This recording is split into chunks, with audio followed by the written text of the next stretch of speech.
Author एक बार post office के line में खड़े थे अपनी एक जरूरी चिट्ठी रजिस्टर करने के लिए। उन्होंने नोटिस किया ऑफिस का वो स्टाफ बहुत ही बोर लग रहा है, शायद अपनी एक ही काम बार बार करने के लिए। उन्होंने सोचा वो कुछ ऐसा करने का ट्राई करेंगे जिससे वो स्टाफ ऑथर को पसंद करे, और उन्हें मालूम था ये करने के लिए उन्हें कुछ अच्छा कहना पड़ेगा, खुद के बारे में नहीं, उस स्टाफ के बारे में। इसलिए तब वो सोचने लगे उस स्टाफ में ऐसा क्या है जो उन्हें सच में बहुत अच्छी लगी। और जब उनकी बारी आई उन्होंने उनसे कहा, काश मेरे बाल भी आपके जैसे होते।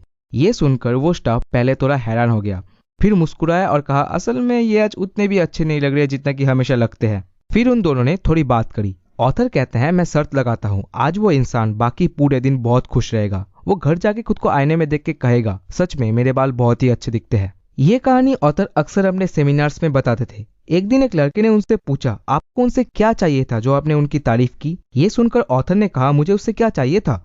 मुझे उससे वो फीलिंग चाहिए थी कि मैंने उसके लिए कुछ किया, बजाय उसके मेरे लिए बदले में कुछ किए। अगर हम इंसान इतने सेल्फिश हो गए कि हम किसी दूसरे इंसान को सच में कुछ अच्छा कह ही नहीं सके, तो हमें लाइफ में फेलियर जरूर मिलेगा जो हम सच में डिजर्व करते हैं। फिलोसोफर जॉर्ज डिवी ने कहा, the desire to be important is the deepest urge in human nature. दुनिया में हर एक इंसान इंपॉर्टेंट फील करना चाहता है। वो चाहता है कि लोग उसे पसंद करें, उसे इंपॉर्टेंस दे और सच में उसकी किसी अच्छी बात की तारीफ करे। पर आजकल ये चीज काफी कम देखने को मिलती है। हमें दूसरों में कुछ बातें अच्छी तो लगती है, मगर हम डायरेक्ट कभी भी उसे ये नहीं बताते। एंड ऑथर के अकॉर्डिंग ये बहुत गलत है। अगर आप चाहते हो लोग आपको पसंद करें, तो आपको लोगों को इंपॉर्टेंट फील कराना पड़ेगा और उनकी किसी अच्छी बात की सच में तारीफ करनी पड़ेगी। एंड ये करने से उल्टा आपको भी फायदा होगा। इसके कुछ रियल एग्जांपल्स मैं आपको आज इस वीडियो में दिखाऊंगा। तो नमस्ते दोस्तों, स्वागत है आपका हमारे चैनल में। यहाँ आपको कुछ बहुत ही अच्छे personal finance and self improvement books की इजी समरी मिलती है, इसलिए अगर आप न्यू हो तो सब्सक्राइब जरूर कर लो। हेल कैनी, जिनके डैड एक लोहार थे और जिन्होंने 8 साल से ज्यादा स्कूल अटेंड नहीं किया था, वो बड़े होकर एक बहुत बड़े नोवेलिस्ट बने।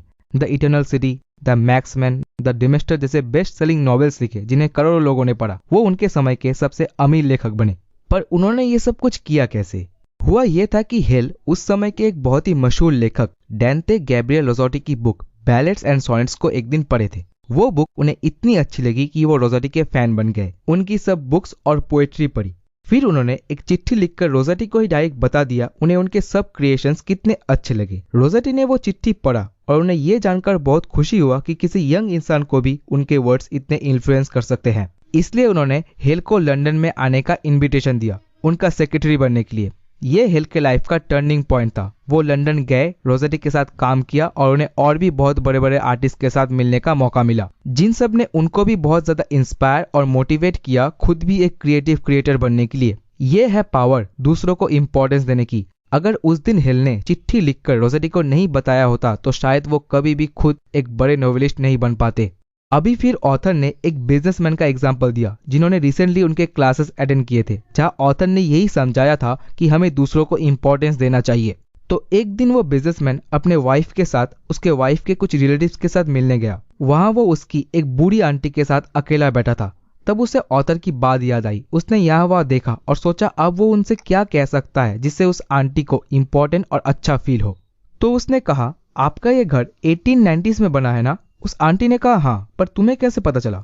बिजनेसमैन ने कहा, जी मेरा घर भी कुछ ऐसा ही था जहां मेरा जन्म हुआ था। आजकल तो ऐसे घर दिखते ही नहीं। फिर आंटी ने कहा, हाँ तुम एकदम सही बोल रहे हो, आजकल लोग ऐसे घर की वैल्यू नहीं समझते, उन्हें सिर्फ एक अपार्टमेंट चाहिए। फिर उस आंटी ने उसे पूरा घर घुमा के दिखाया, हर एक छोटी छोटी चीज दिखाई जिन्हें वो कलेक्ट की थी पूरे यूरोप में घूम के।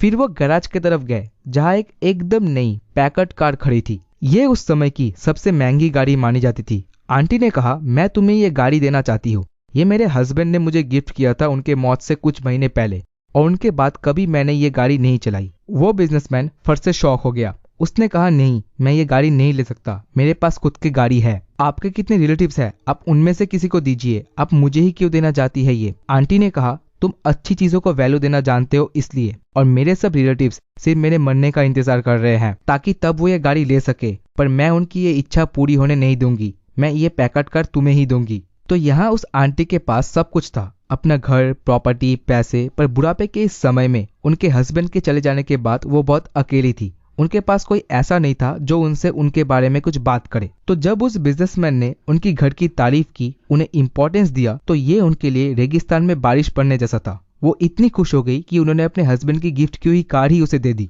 तो यही होता है जब आप दूसरों की तारीफ सच्चे दिल से करते हो, उनसे कुछ पाने के लालच में नहीं, बल्कि उनकी किसी बात को सचमुच में पसंद करके। और ऐसा जब आप करते हो तो लोग भी आपको पसंद करते हैं। हम सभी इंसान सिर्फ ये एक चीज ही चाहते हैं, हम चाहते हैं दूसरे लोग या कुछ खास लोग हमें थोड़ा इंपॉर्टेंस दे, हमें पसंद करे। और अगर आप भी ये चाहते हो तो दूसरों को सबसे पहले खुद इंपॉर्टेंस दो और सच्चे दिल से दो। जीसस ने कहा था, do unto others as you would have others do unto you. जो आप चाहते हो लोग आपके साथ करे, पहले वो खुद दूसरों के साथ करो। तो दोस्तों, ये थी ऑथर डेल कार्नेगी की book how to win friends and influence people से एक लेसन, जिसे अगर आप फॉलो करोगे तो सब लोग आपको पसंद करेंगे। इस बुक में ऐसे और 5 लेसन हैं जिनके ऊपर अगर आप चाहते हो मैं केस स्टडी बनाऊं तो कमेंट करो, और साथ ही किसी और बुक की समरी चाहते हो तो वो भी कमेंट में बताना। हम मिलेंगे फिर से बहुत जल्द, तब तक सीखते रहें, सिखाते रहें।